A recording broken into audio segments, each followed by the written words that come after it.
On today's Locked On Thunder podcast, let's rank the Western Conference. Who's the biggest threat to OKC? 1 through 15.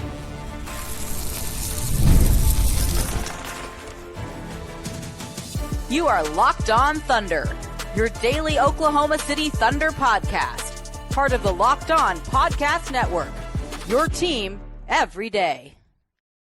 Let's get it going on the Locked On Thunder podcast on the Locked On Podcast Network, your teams every day. I am your host, member, and beat writer for Thunder and SI, Rylan Stiles. Follow me on Twitter at Rylan_Stiles. Thank you so much for making us your first listen every single morning, every single day. We're here for you, talking Thunder basketball, the only daily show about OKC. Today's show is brought to you by FanDuel. Right now, new customers can get $150 in bonus bets when your first $5 bet wins. We're joined by Michael Martin at Michael on Sports on social media. Let's Talk Thunder on YouTube to discuss OKC and the Western Conference. And we're going to rank every Western Conference team on today's show. Who's the biggest threat to OKC? Who's the furthest away in the West? And who could trip up OKC, maybe unexpectedly, as there's a clear top three in the West. But Michael, how you doing now that we're into the off season and summer leagues even coming to a close and we're about to hit the dog days of summer? Doing well, happy to have the recovery, and I also wanted to wish a happy Dylan Jones Day to all who celebrate on the day that we're recording it. Yeah, shout out to Dylan Jones. I hope he's partying it up in Vegas. I hope that he has a great game for the Wiz kids and is having a fun time. But happy Dylan Jones Day. I'm just so sad that he's no longer here to celebrate it. But now that we talk about the Western Conference, we're going to go bottom to top, and this is a power ranking. We're not trying to predict the standings because with the NBA and the modern life of it, some teams take the regular season more seriously than others, and it can throw off kind of where they are at in the table, but not necessarily who we view as the biggest threats to OKC. So this is a power rating, which doesn't necessarily change the bottom. And at number 15, I have the Utah Jazz. I think that they're going to be bound and determined to be bad. I also think that their roster is going to allow them to be bad without much massaging, if you will. They got in trouble last year for tanking. They paid the fine to tank. And I just think that it's going to be another year of that for Utah, where they're still trying to find that number one piece to their rebuild, and they're going to explore what Ace Bailey can do. But typically, when you have such a young stable of ball handlers, you move on from Colin Sexton, you just are going to be in for a season of losses, even if this product is pretty fun this year compared to last year. Yeah, they can play competitive basketball and still lose in the Western Conference, and I'm right there with you. You hit the nail on the head of just like they're looking for their number one guy. I don't know if it's going to be Cody Williams. I haven't been super enthused about watching him, although he's had some good Summer League games.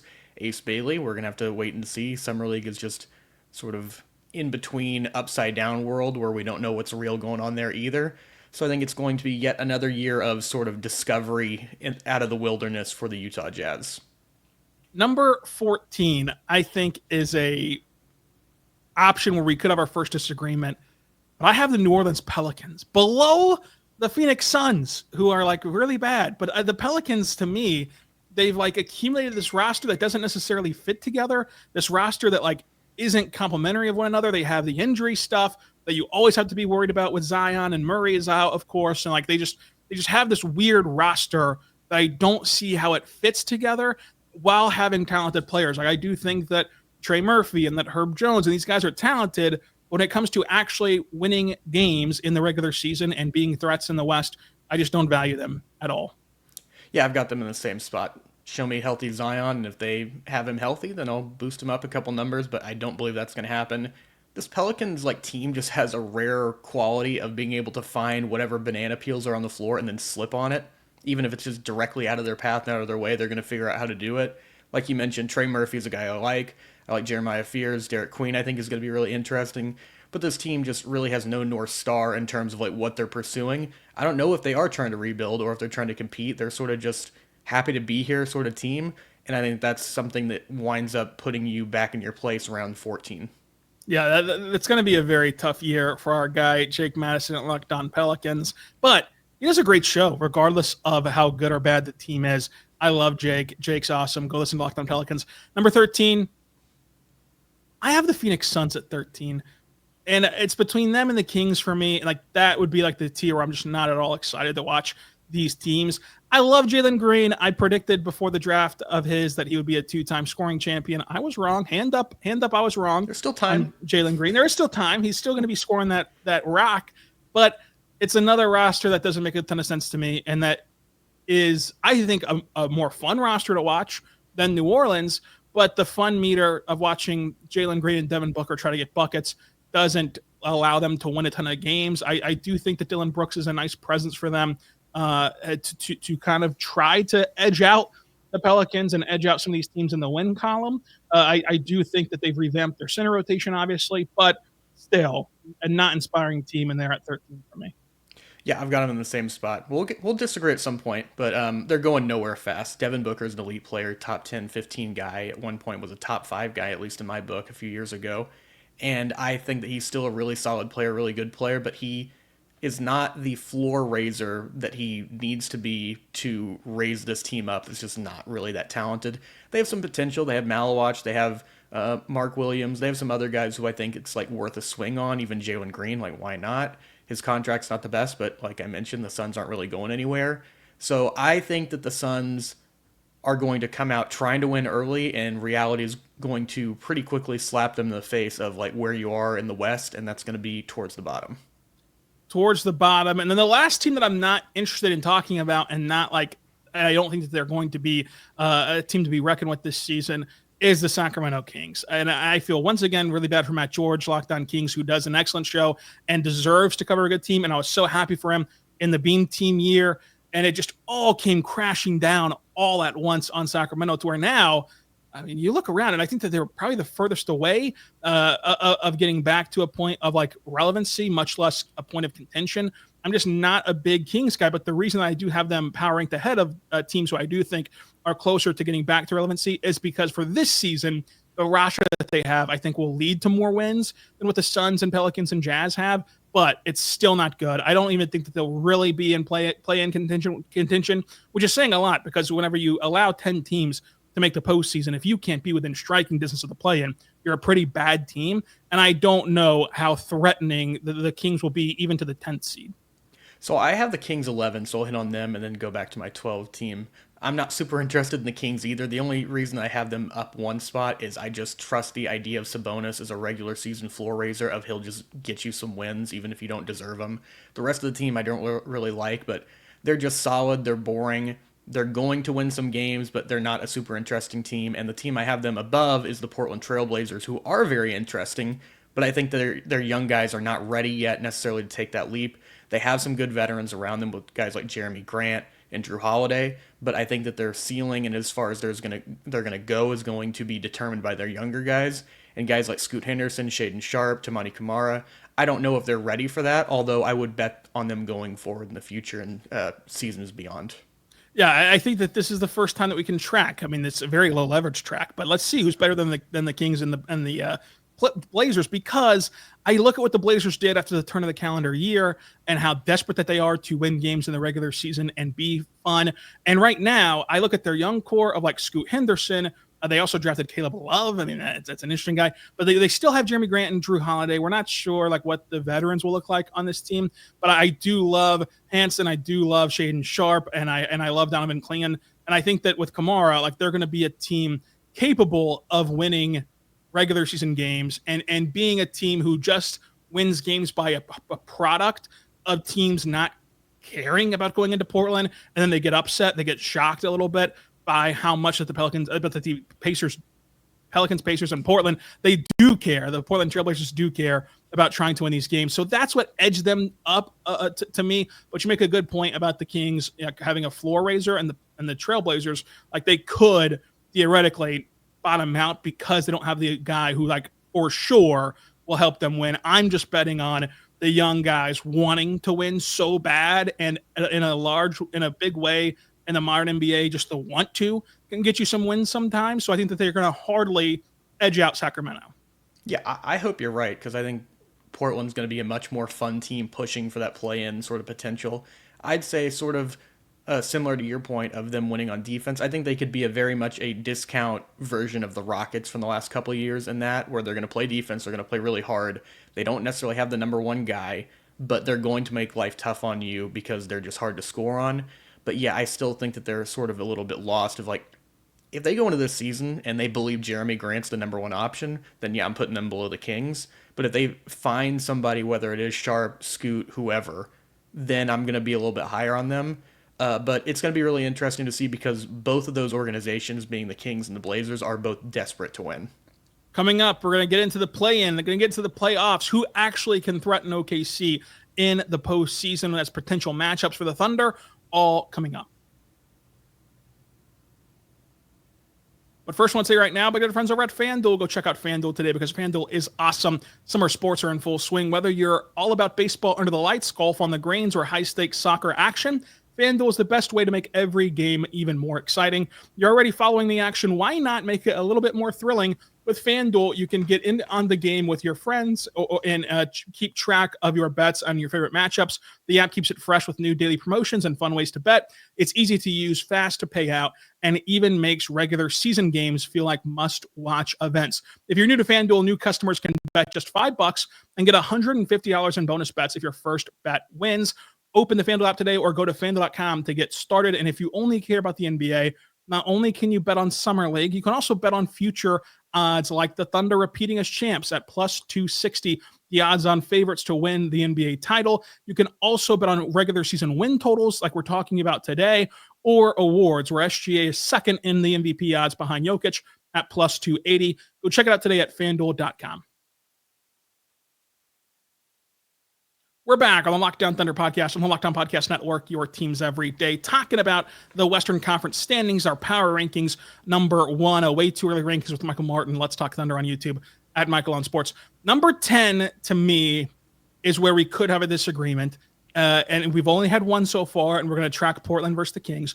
At number 10, I have the Memphis Grizzlies, and I'm just disenchanted by Memphis's top guys when it comes to actually being threatening. When you look at what Jaren Jackson Jr. did and didn't do in the postseason, the Desmond Bane trade of already getting him out of town as that core was going nowhere fast. And then the question marks around Ja Morant in terms of his health. And then they enter the season with health concerns already. Like you see that Zach Edey will miss some time to start the year, and they have other injuries plaguing them early on as well. I love Jalen Wells. I love Jemai Meshack as an interesting option for them that they picked up. But overall, I just think that an early season stumble could keep them down this list whenever they're trying to navigate some injury concerns for this roster.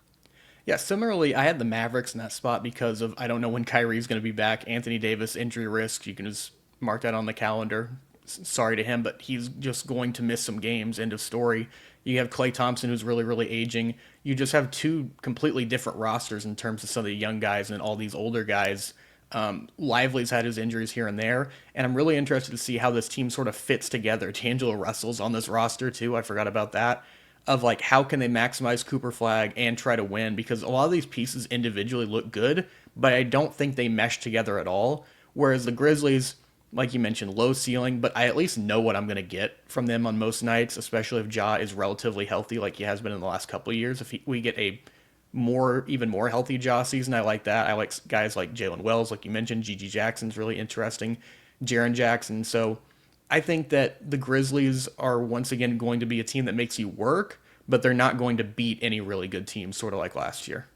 Yeah, and I have Dallas at number 9, so this is another tracking of just one spot. But I do think that Dallas will be, while they do have roster concerns of like how does it all fit, especially in their front court rotation, I think that defensively they'll be around in games enough, and then can they get enough offense to actually pull those games out and win?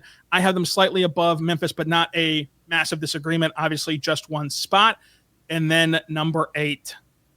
I have the Los Angeles Clippers at number 8 because this is a power ranking and not a standing, and it's just playoff James Harden and the Kawhi injury stuff, and I don't love the Norman Powell trade for them, and it opens up the door to get Bradley Beal, who I think at that point I'd rather just have Norman Powell because of what you saw him do last year with this current group, and you saw him complement this current group exceptionally well and should have been an all-star, and if LeBron would have bowed out of the all-star game before the day of, he would have been a replacement for the all-star game, and you just had something there with Norman Powell, I think. You have a great coach in Ty Lue, but I just have the Clippers here at number 8 due to their uninspiring nature.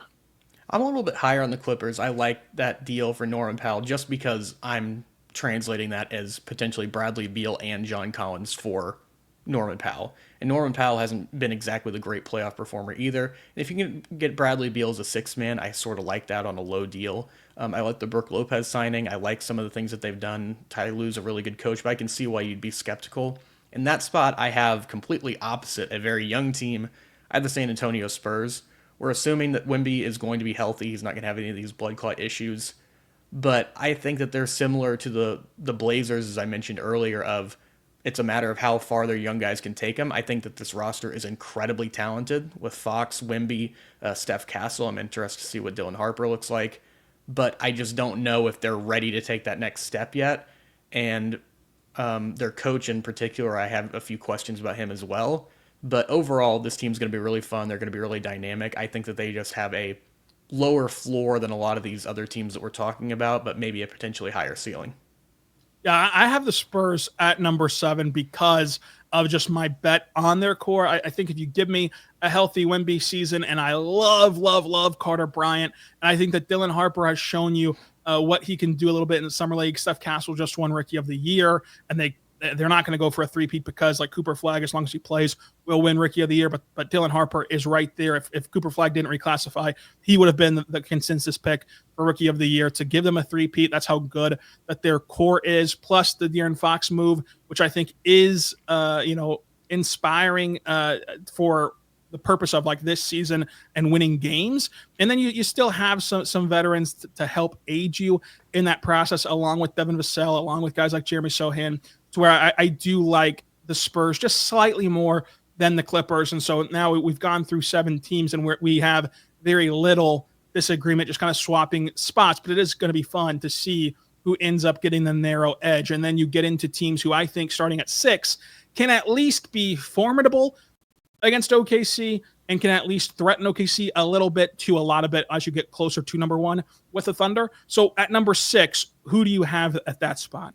So I actually have the Clippers a little bit higher, and I'll get to them later. But number 6, I have, I have the Golden State Warriors. I think that this team is really interesting in a playoff series, but can they get there? This roster is just so old, and they didn't improve at all. The Jonathan Kuminga stuff is really weird because if they keep him, he's going to be a disgruntled guy, in my opinion. And if they trade him, I don't know what you're getting back for him exactly. There's a lot of tea leaves that people can say that they're reading that looks like Al Horford's going to be on the Golden State Warriors, which, once again, that's great. If you can go into the 2K slide settings and turn off injuries and turn off fatigue, then that team's awesome.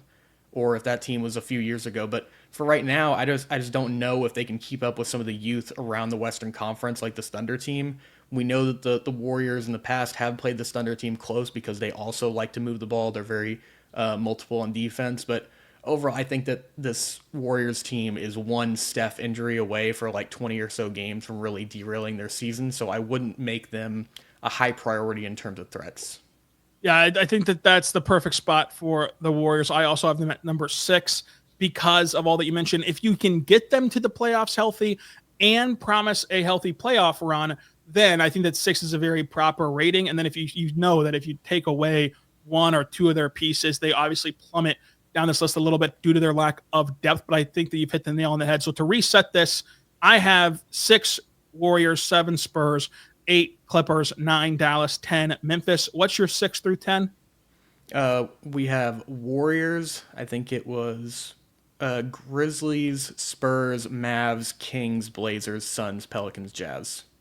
And so then at number 5, I have the purple and gold at number 5 with the Los Angeles Lakers. There's questions around what LeBron's going to do. I think at the end of the day, LeBron is going to be with the Lakers for the entirety of this season. You get the Luka LeBron stuff. I think that DeAndre Ayton, obviously on his last chance in the NBA, and if he cannot maximize his skill set as a rim roller next to Luka Doncic, then it's just kind of over for them. And as we talked about on the squad show 2 weeks ago with Andy Kameninski and Brian Kameninski, like, yes, DeAndre Ayton is not some household move, blockbuster move, the way that Lakers fans would have you believe, but he is an upgrade to what they had previously. Losing Dorian Finney-Smith does hurt them. It's why that they're not even higher on this list, because we know what the threat of Luka Doncic is just individually and how he creates shots for guys. But now you're not creating those shots for guys like Dorian Finney-Smith, who it actually really worked against OKC's defense of swarming the paint and firing it out to shooters during their 2 regular season matchups in OKC.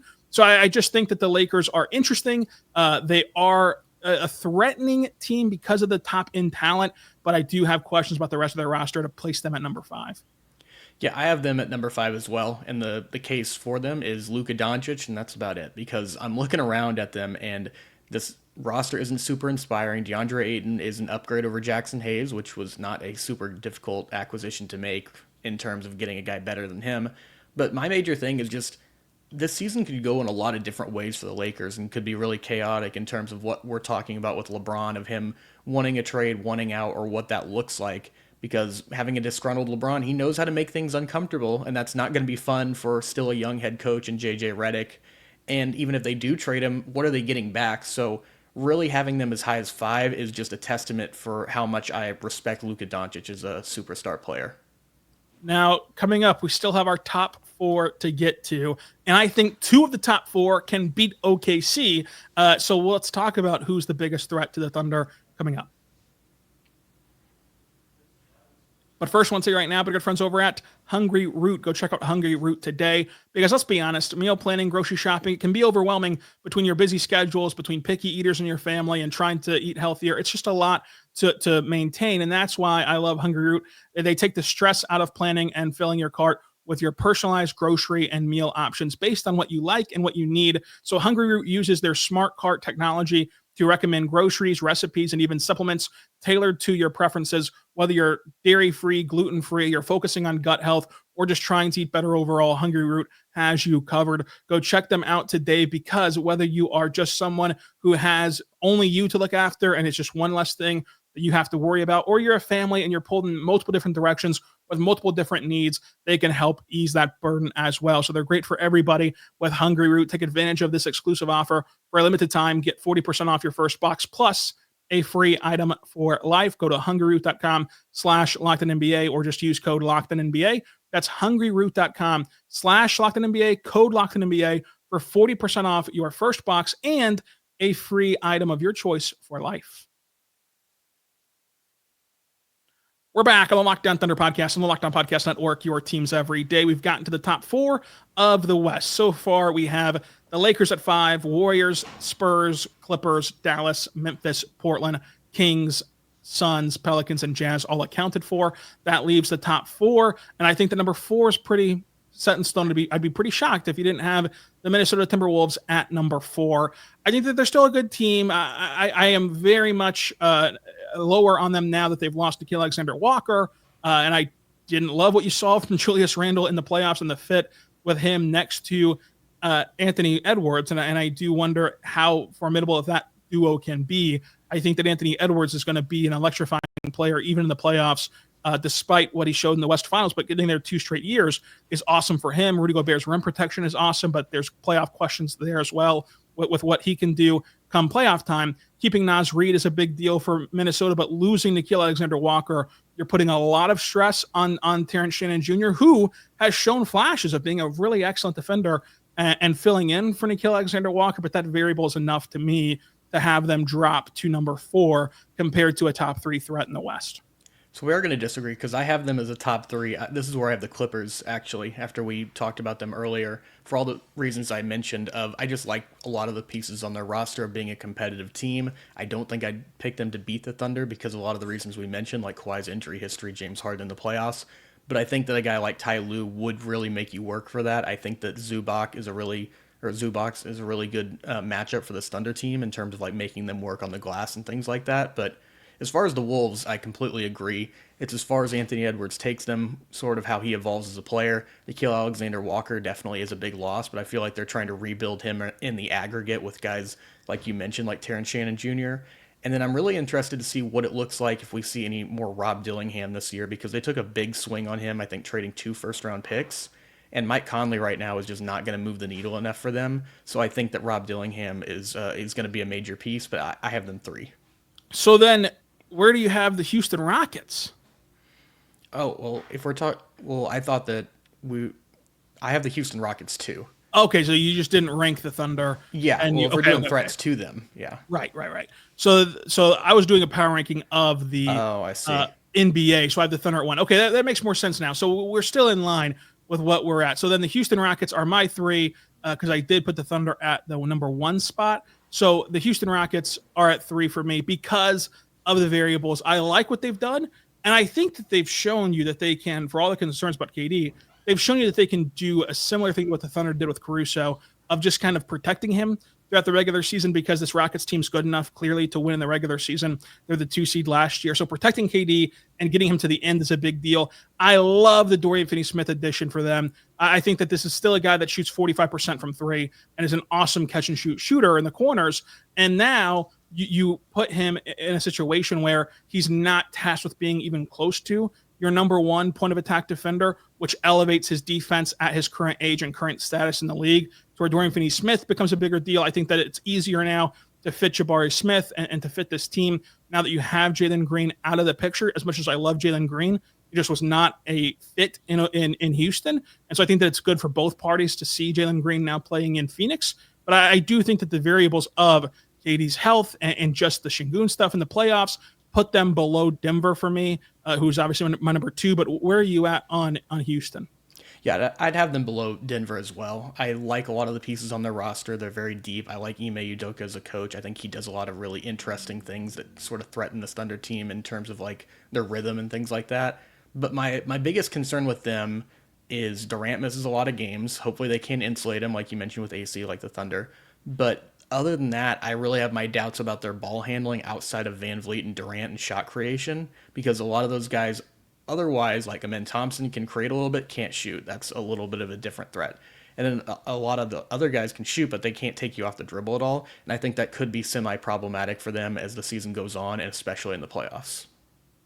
I completely agree. And then we get to the Denver Nuggets, who I think is the easiest answer as the biggest threat to OKC. So again, this is a power ranking and not a standing prediction. So right now I have the Thunder at 1, Denver, Houston, Minnesota, Lakers, Warriors, Spurs, Clippers, Dallas, Memphis, Portland, Sacramento, Phoenix, New Orleans, and Utah.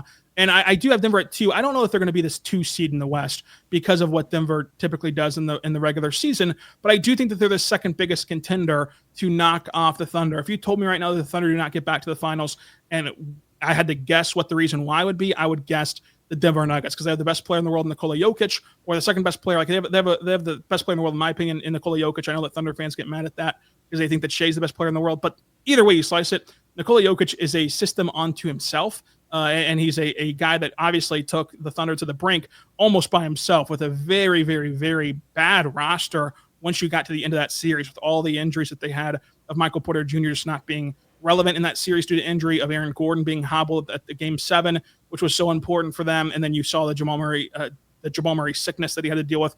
And so I think that with Cam Johnson, I think he's a bigger upgrade to Michael Porter Jr. than people are giving him credit for. But everyone who even tries to discount that trade says it's a wash. So, okay, it's a wash. It's a wash for Cam Johnson and Michael Porter Jr. I don't agree with that, but let's work under that prism.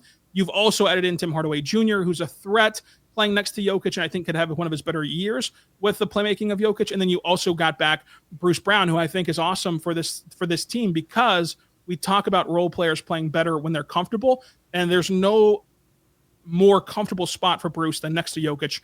And with this Denver system, I'm still a big Christian Brown guy. I still believe fully in De'Ron Holmes, even after the summer league, where he's still trying to get his legs back under him. So I do think that they flushed out the depth necessary to where if you get Gordon to the end and you get Jamal Murray to the end and, of course, have Jokic, then they have enough around Jokic to go win a championship this year. And if I can say that they can win NBA Finals, of course, they're a big threat to OKC because you'd have to go through OKC to do that as of right now. So I have Denver at 2 on this list. Yeah, they're a team with a real home court advantage. They can win on the road. They have the best player in the world. I'll agree with you. I'll take on some of the hate, but I think he is still the best player in the world for now. That can change. But I like them. I like the Cam Johnson trade. You guys have all heard me talk about Cam Johnson a lot, enough to know that I like him as a player. I think he's going to be interesting. I think that he's not going to have the highs of Michael Porter Jr., but he's not going to have the low, inconsistent nights either. Defensively, I think that's sort of a wash. And then you mentioned a guy like De'Ron Holmes. I think he's going to be a big swing for them.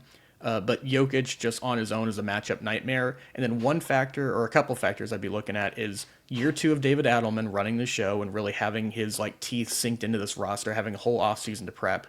And then the other thing would be that I think could really change the trajectory of this team is I'm expecting a Christian Brown leap. I think we're going to see him improve as a player, as a playmaker, scorer, and things like that, ball handler. And I think that makes them an extra dimension of difficult to match up and guard. And I think that overall, the Nuggets, we agree. We can talk about it until we're blue in the face, but they're definitely the number one threat. Yeah, and they've nailed that coaching hire. I really, really believe in DA with Denver. Now, with that being said, we've laid out the entire West. We both have OKC at number one in the West, clearly after what they did a year ago and what they can continue to do as they improve internally with the developmental track of J-Dub and Chet and the rest of this roster. With that being said, now let's talk real quickly about who you think can actually beat the Thunder in the playoffs, who you think you would not be. I mean, the Thunder are going to be favored in all these series, so it would be a surprise in a sense, but who you think realistically can take OKC in a 7-game series and how long that list is? Yeah, if we're talking about both teams completely healthy, nothing crazy happens, I'd say the list is 2. I'd say it's the Rockets and the Nuggets. The other ones I just am not too inspired by. I think that they could threaten them and take them deep into a series, but I'd be pretty surprised, if not shocked, if the Thunder lost to any team other than the Nuggets or the Rockets. Yeah, I agree. Of just teams that can straight up beat OKC, everything being equal. It's all healthy. It's just, hey, you got outdone in a series. I would say it's Denver.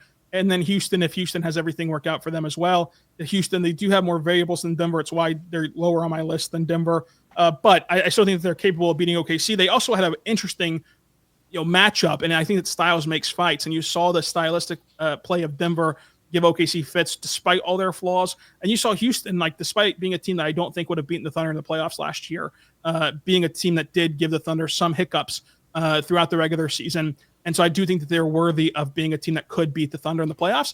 You could really squint and just say everything went right for Luka and LeBron, and all of a sudden they're an awesome team that just got to the end. But I think that the Lakers, and I think that the Lakers are above Minnesota in the sense of distance that they can take the Thunder, not in the sense of distance that they can win the West. But I think that Lakers, Minnesota, Golden State, fully healthy Dallas, those are teams that could take the Thunder to 6-7 games.